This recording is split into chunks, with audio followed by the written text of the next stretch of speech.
G'day everyone, it's Craig here from Jenko's Gold Adventures. Today I'm stuck at home. I'm going to use the opportunity to do a bit of maintenance on some of my detecting gear, mainly my pick. Just want to put a new edge on it, sharpen it up. It's getting a little bit dull, a bit harder to cut the roots and dig into the ground. I find there's a massive difference between a sharp pick and a blunt one, especially when you're digging quite a few holes. Yeah, this is the pick I've got. Just joking. This is a miner's pick that I found just out of interest out Mount Perry. If this pick could talk, it'd have to definitely be over 100 years old. It's had a lot of work. Unfortunately, it's rusted out there. I would like to try to put a handle on it and hang it on the wall. But yeah, something interesting, something I always wanted to find, a pick, especially that shape, because I think that's, you know, what a lot of the hard rock miners used to use around here. Anyhow, this is a pick I've got. This is I've got a few different picks, but this is my favourite by far, and it was his name, Top End Picks. I really like this pick. It digs. Never used to like that shape. I used to just have the square off ones, but I really like this, and I reckon because it's so narrow here, it digs into the ground, in the hard ground, very easily. And you can see it's not really that blunt, but yeah, I don't want to wear it too much because then it's a lot of grinding here to put that point back on. But yeah, it's good. It's this narrow point, digs really well. It's got a super hard handle.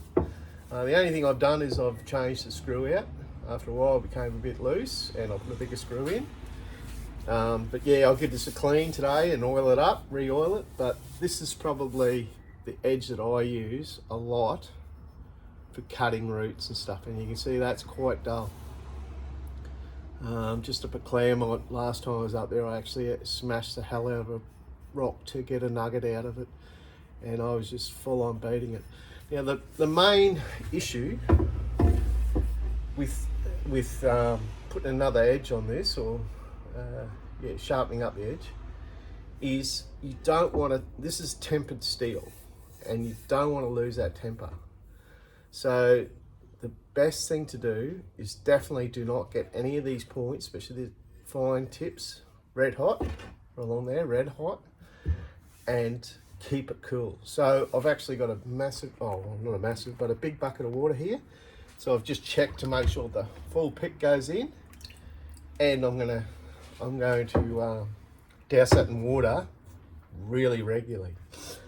Because I've got water, and I'm going to use a grinder. I'm just using a battery grinder, so it's the safest way to go. You know, when things go wrong, they can go wrong pretty quickly. So especially up here dousing it, you don't want to spill over you with a 240 volt grinder. These work fine. And remember all the safety gear as well. I've got constant ear ringing in my ears from the younger days of not wearing hearing protection, so definitely wear it now. And a face shield. Safety glasses is also good, but definitely a face shield. I have seen these come apart and they are spinning very quickly, so I highly recommend. They're not that expensive these days from a hardware shop. So yeah, alright, I'm just going to do it in my voice here. And so I've just got it loosely open so I can wedge that in, and with a bit of weight on it, it's pretty secure. I don't want to tighten it up every time because I want to, as I say, douse it pretty regularly. Alright, it's probably going to get a bit noisy and it's going to be a little bit tedious, but I'll just fast forward you through a few of it and we'll see what we come up with. Alright, catch us then.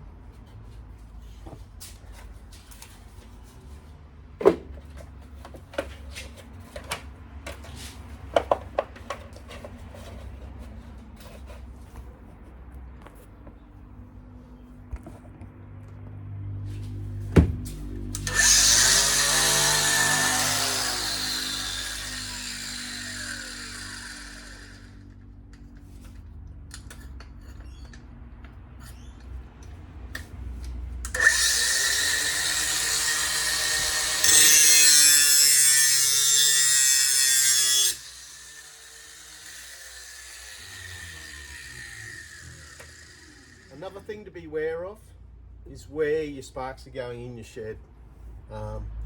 These sparks will melt into glass, but yeah, easily catch on fire. You don't want them going in any fuel drums, any chemicals or anything like that. So just keep an eye on it, and yeah, you might have to adjust your grinding to get them to go the way you want them. Right, we'll get back into it.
It's coming along good. Really to a point. I don't want it too sharp of point because it'll blunt really quickly.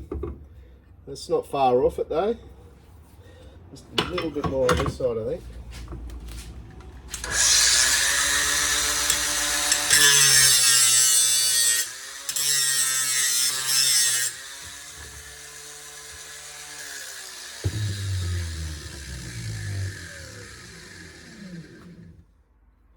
So just always checking the temperature, so that's good. I've dunked it heaps of times, as you've seen.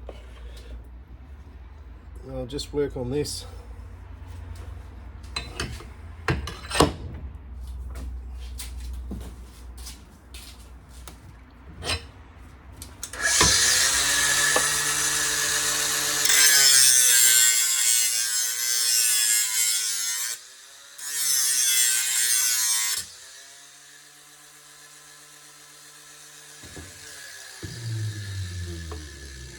Bring that back to flat first.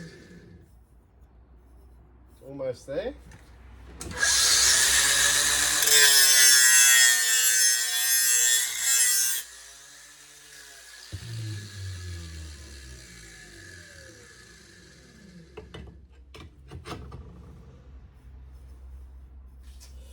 Now this has got two different angles. It's got an angle like that, and then a steeper angle here to the cutting edge. So that's just because otherwise there'd be a lot of grinding and it probably would go blunter quicker. So try to keep the angles that you've already got, it's not easy.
sitting there. Sounds like I need a battery change out, so I've got a few.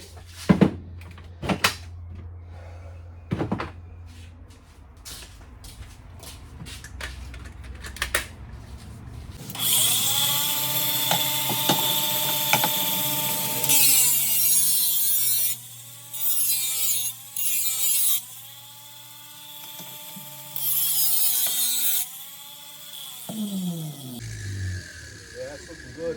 Got a nice head on it. Now,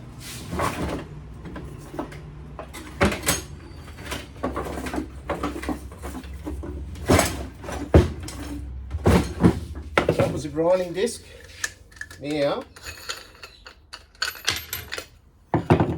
I'll move over to a flapper wheel. This is just sandpaper, virtually, like emery tape, on little flapping discs. So it's a little bit more forgiving, and I can just take the burrs out that the grinder put in there.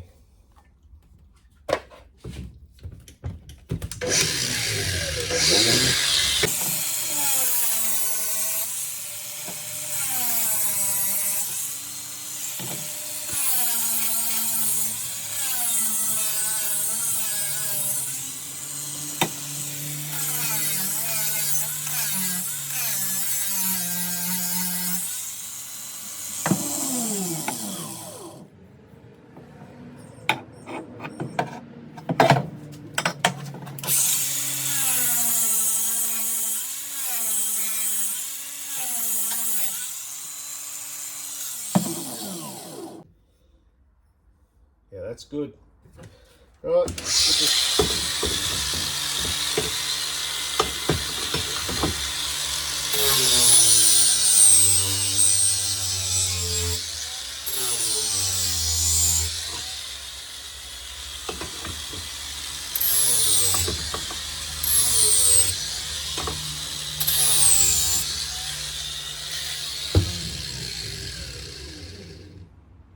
so it'll get a burr on the two 90-degree edges, so just take those off as well, just in the last sort of final steps.